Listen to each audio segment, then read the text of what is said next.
We cannot move forward as a nation when people don't feel secure in their communities. Tonight, the Crown Indigenous Relations Minister weighs in on the 9 RCMP and police-involved First Nation deaths. Again, information was withheld, but this time it's on a grander scale. Northern chiefs in Alberta allege another environmental cover-up from the federal government. These are documents that are alive and well and a part of our culture. And remembering the 1752 Peace and Friendship Treaty on the East Coast.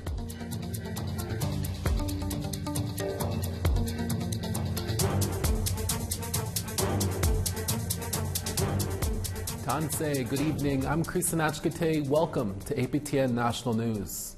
At least 9 First Nation people have died while involved with municipal police or RCMP across Canada since August 29th. APTN News host Dennis Ward spoke with Crown Indigenous Relations Minister Gary Anandasangari about the deaths this week while in Ottawa for the National Day for Truth and Reconciliation. The 9 deaths span a period of about 3 weeks. 2 people were run over by police while driving in their cruisers. 5 were shot and 2 others died while under police control or later in hospital. The youngest death involved is 15-year-old Hoss Lightning Saddleback from Samson Cree Nation, who was shot by 2 RCMP officers in Wetaskiwin in Alberta. Calls have since been made for a public inquiry into police conduct resulting in the deaths of First Nations peoples. While he wouldn't answer outright if he would support a public inquiry, Anandasangari says an investigation is needed.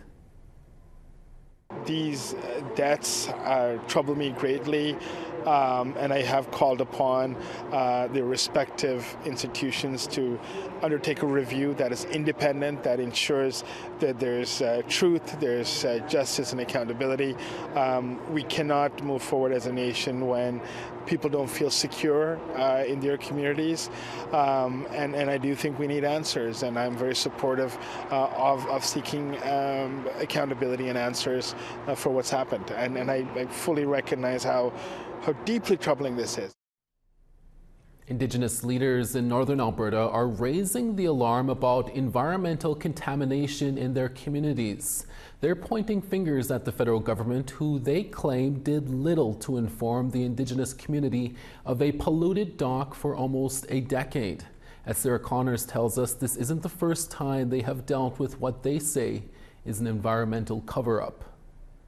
And it's sad because the federal government always talks about truth and reconciliation, but yet they cannot be truthful to something that's so important to us, and that's the health of our water. Indigenous leaders in Fort Chipewyan in northern Alberta are accusing Transport Canada of covering up a contaminated site in the heart of their community. The Transport Canada dock, known locally as the Big Dock, is a popular hunting, trapping and swimming spot. But according to Indigenous leaders, the federal Crown had deemed the site contaminated as early as 2017, but failed to notify the community. They say they only found out about the alleged cover-up in recent months through a third party. Since learning of this, we conducted 2 of our own studies that confirmed that the sites are still contaminated with cancer-causing agents. This isn't the first time the community has grappled with environmental contamination. In August, the Alberta Energy Regulator fined Imperial Oil $50,000 for a spill that occurred at the company's Curl Tar Sands facility upstream of the community. Leaders say the company and the regulator covered up the leak. I guess it is kind of in line with the Imperial incident because, again, information was withheld, but this time it's on a grander scale. The leaders say they're considering legal action against Transport Canada. They also want to have an in-person meeting with Transport Minister Anita Anand. Sarah Connors, APTN National News. APTN News reached out to Transport Canada for comment, but they did not provide a response by our broadcast time. The Amjanan First Nation near Sarnia, Ontario is ordering some of its residents to evacuate while the Ineos Styrolution company removes benzene from its facility. Benzene is a toxic chemical known to cause cancer. It's feared the cleanup could release more of the chemical into the air. About 100 band members are being sent to nearby hotels until it's safe to go back home. The highest levels of benzene are expected to be in the air between October 2nd and October 6th. Last April, high levels of benzene were registered in the air. The First Nation declared a state of emergency after people became ill with dizziness, nausea, and headaches. The Ontario government pulled the company's environmental compliance license in May, and the company announced it would be shutting down permanently. Benzene is used in electronics, medical appliances, and auto parts. About 900 people live in Aamjiwnaang First Nation.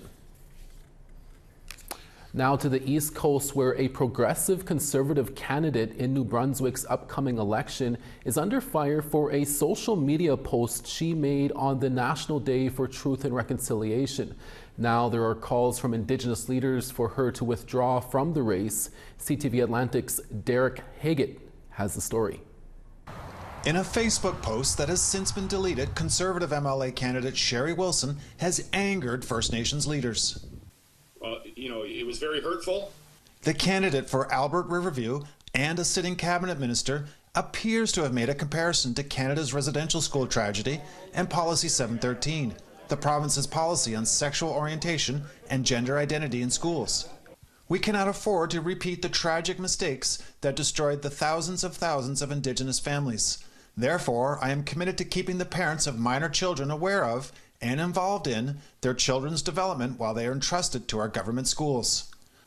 The Wolastoqey Nation is calling on Premier Blaine Higgs to remove Wilson from its candidate roster, saying her statement was, quote, appalling. There have been calls for a national apology.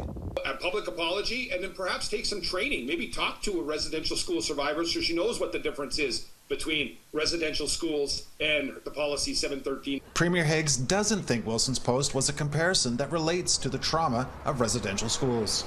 And I don't think it's a comparison of anything that yields in today's world. I think the post that was put out missed the mark, and it's been withdrawn. Both the Liberal and Green parties strongly denounced it. I thought it was disgusting. I thought that it was completely inappropriate and really unfortunate. Abhorrent and indefensible for her to put that out there. I think any day of the year, but especially on September 30th. Derek Haggett, CTV News, Lower Coverdale, New Brunswick. The Truth and Reconciliation events continue in Ottawa this week. We'll take you back to Parliament Hill in about 3 minutes. Stay with us.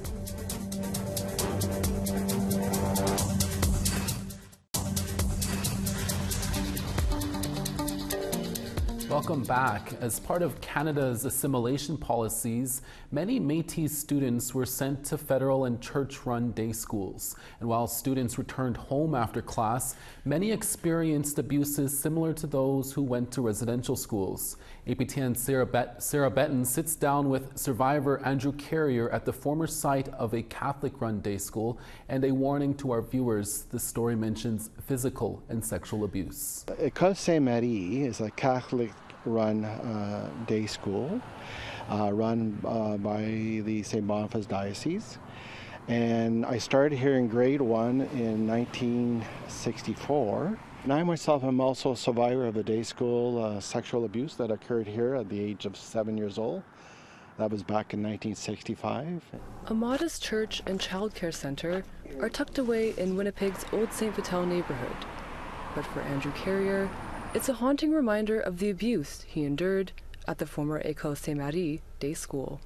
I had to confess my sins at the age of 7 years old, and the concept of a sin was beyond my knowledge at that time. And during that process where I had to repent and confess my sins, he took me aside and in where the changing room were for the priests in the back of the church, and proceeded to sexually abuse me.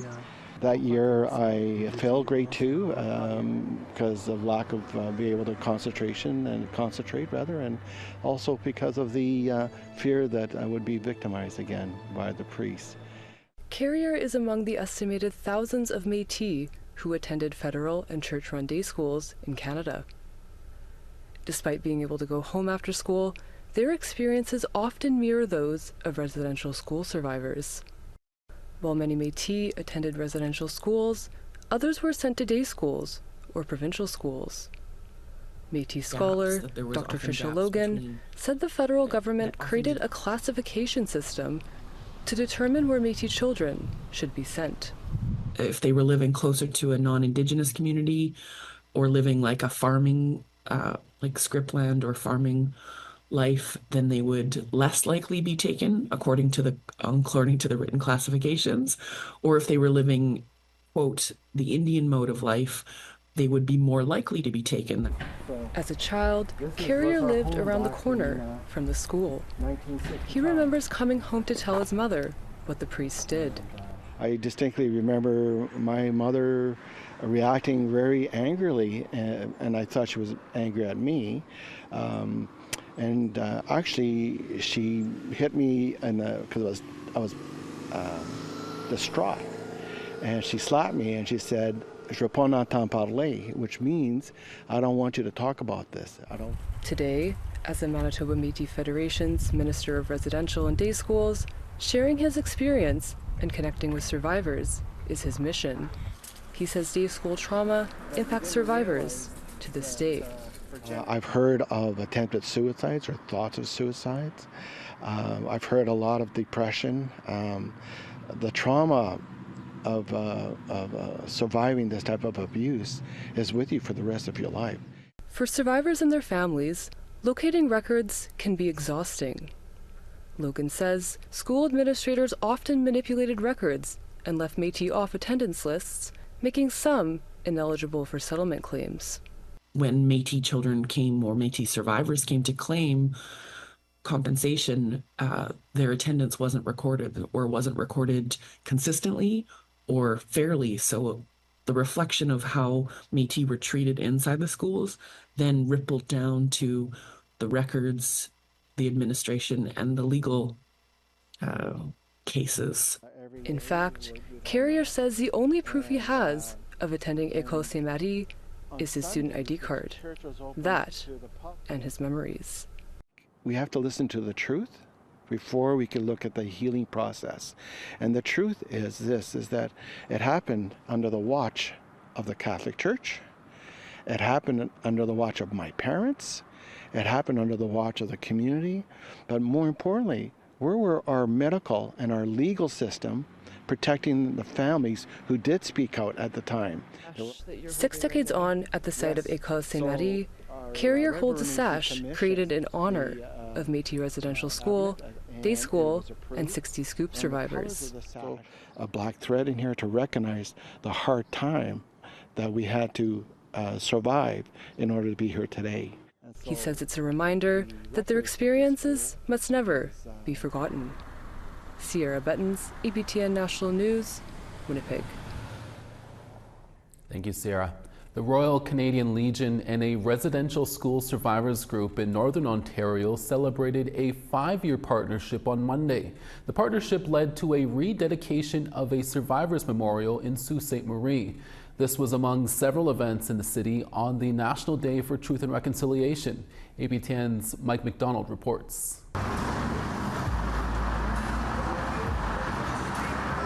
An Every Child Matters flag raising kicked off Truth and Reconciliation Day at the Royal Canadian Legion Branch 25, which sits on the land that once housed the Wawanosh School for Girls. The Legion has just completed the reconstruction of Branch 25, and along with that, the memorial to the former Wawanosh School. For the last 5 years, we've been working with the children of Shinwalk. We participated in ceremonies, and they shared their truths with us from the heart and sincerely. And obviously, any person that has a conscience would understand that there's real hurt there from the residential school program. This space here is really, really nice. I think it's going to be a very sacred place for people to gather in the future. You know, a place where you can sit down, feel calm, find happiness, and just enjoy the freedom that it offers. Wawanush was first opened in 1879. It remains separate until merged with the Shingwak Residential School in 1935. Diamond points out that while the partnership between the children of Shingwak and the Legion is unusual, it makes sense. I think it was a really, really nice partnership because Legion, it really supported veterans. And a lot of our people went to the different wars. My own uncle was a prisoner of war in World War II, and he managed to get out, and he survived.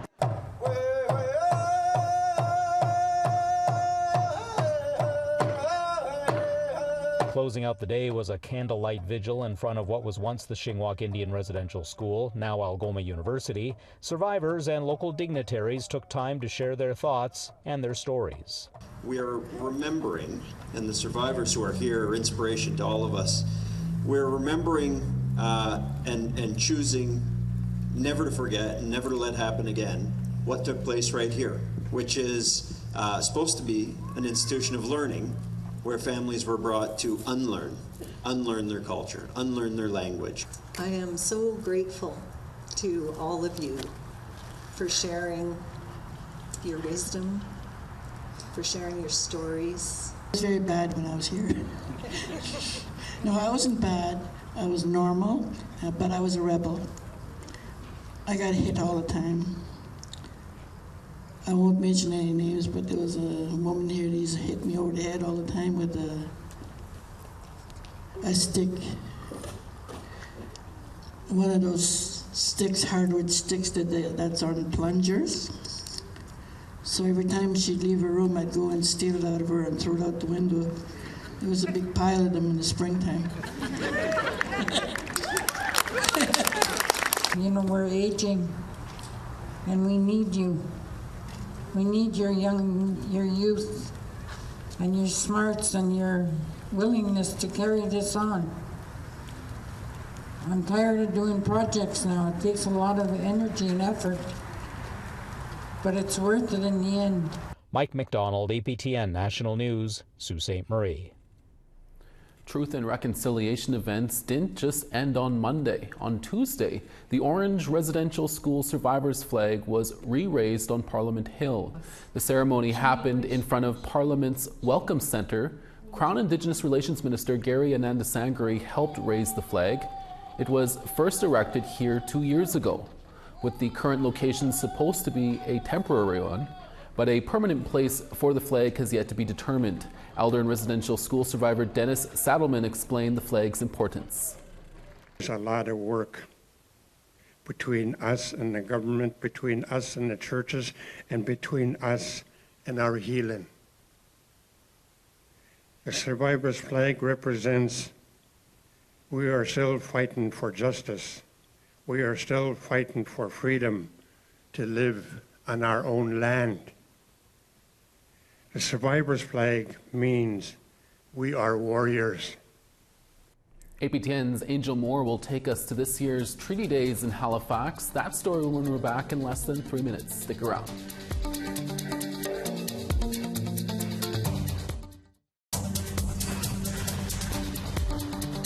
Welcome back. It's time now for our photo of the day. On September 30th, a large crowd was gathered at the South Island Powwow located at the Royal Athletic Park in Victoria, British Columbia. Hundreds remembered those before them and shared food and dance. Thank you, Finn McDonald, for you sending that photo in. Keep those National Day for Truth and Reconciliation photos coming in by sending them to share@aptn.ca. Now let's take a look at tomorrow's weather forecast. Starting on the east, Halifax 20, Charlottetown 18. The Grand River 10, Nain 11. Quebec City 19, Gaspé 20. Windsor 23, Sault Ste. Marie 18. Wawa 15, Thunder Bay 18. 8 in Gons Lake, Puckatawagan 3. Brandon 12, Princess Harbor 10. Regina 12, Saskatoon 8. 7 in La Ronge, Stony Rapids 5. Sunny and 8 in High Level, Peace River 9. Medicine Hat 16, Red Deer 13. Vancouver 15, Bellacoola 14. Prince Rupert 13, Fort Nelson 8. Watson Lake 5, Mayo 8. Yellowknife 3, Wrigley 7. Fort McPherson, Sunny and 5, Colville Lake 2. Baker Lake 2, Chesterfield 6. And Arctic Bay 5 and Resolute +1. Hundreds of people still gather in Halifax each year to celebrate Treaty Day. This celebration began in 1986 to commemorate and mark the renewal of the 1752 Treaty of Peace and Friendship Treaties. Angel Moore brings us the story. Community members and supporters walked with the veterans to mark Treaty Day. Veterans Alan Knockwood and Al Oakley have been attending the event since it began in 1986. It reaffirms our peace and friendship treaties that we have, and it's a very strong bond that we still hold dear and real. People often think of treaties as being pieces of paper that happened in the past. These are documents that are alive and well and a part of our culture. The event included a reception at Government House with provincial officials and Mi'kmaq leadership. Oakley says, I come here because for one thing it's an honor, for another thing you see all your veterans, and also you see the people from each reserve, plus you meet with the governor and you talk to the governor and so forth. The 1752 treaty was made to make peace. The Crown promised the Mi'kmaq hunting, fishing, and trading rights. October 1st was designated a day to renew these commitments. Former Senator for Nova Scotia, Dan Christmas, explains. When this area was being settled back in the 1700s, unfortunately there was war between the Mi'kmaq and the settlers. And the Treaty of 1752 was signed to end that war, to end those hostilities, to put an end to all the violence. Knockwood says the treaties are about protecting each other.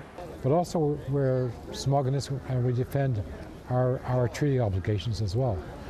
Our treaty obligation, for one example, the Watertown Treaty in the United States says that we will help the United States, so we have no problem in joining the American Armed Forces because of our treaty obligation to them. The 1752 treaty was upheld in 1985 by the Supreme Court of Canada in the Simon case. In 1980, James Simon was found guilty of violating provincial gun storage regulations. He appealed and was acquitted on the right to hunt and fish protected by the 1752 treaty. But the most important relationship is one of peace and friendship between settlers and the Mi'kmaq. Yes, we'll continue to have issues, but we strive always to resolve them in peace and friendship, that we remember the treaties, we remember what it costs, and we remember the price to pay if we don't. Angel Moore, APTN National News, Jabuktuk, also known as Halifax. Thank you, Angel. And a late note, Transport Canada did get back to us on the contamination near the dock at Fort Chipewyan. They said their 2017 assessment showed no risk to human health. That's your newscast for this Wednesday, October 2nd. Miigwech, masicho, hi hi. Thank you for watching. We'll see you again next day.